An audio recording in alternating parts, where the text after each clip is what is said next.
once this happened, it forced us to find ways to communicate and connect with our congregation. Sundays look a lot different for Pastor Scott and his First Presbyterian Church of Brighton.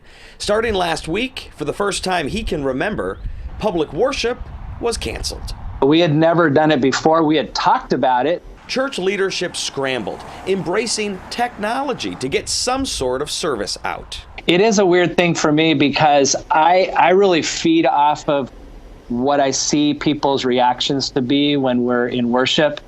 I feed off the moment. I feed off of what's happening in the room.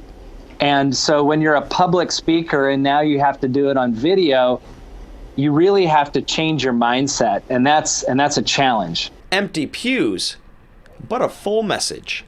We move our worship from the public arena into our hearts. And Pastor Scott isn't alone. Jewish temples have suspended services, as has the Archdiocese of Detroit, until April 6th. Many local priests are also utilizing YouTube and Facebook in a way to connect with parishioners. They are live streaming Mass on the Archdiocese of Detroit's Facebook page at noon on Sundays. Some of these other churches, they're all scrambling. They're trying to figure out a way, but there is a need to connect with a community of faith for many people.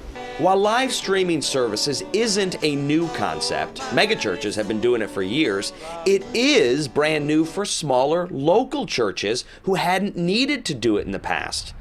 And it came with some challenges. Do you guys have this big fancy tech setup with all these cameras all over the place or what? Oh no, we were using an iPad and connecting it into our soundboard. That was it. So you really don't need to have all this fancy equipment to be able to pull this off.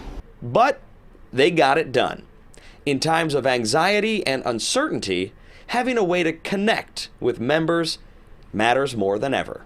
When we did this first worship, I was not sure how it was going to come off, but I'll tell you what, I have got emails and I've got text messages and Facebook messages of people that some I don't even know who have said how important this was for them. The words, the content, seeing the inside of the sanctuary, it has been so helpful for them. And of course, Fox 2 broadcasts Catholic Mass every Sunday right here live on our channel from 6 to 6:30 a.m. If you'd like, you can always watch it with us. For this week's Tech Talk, I'm Derek Kevin.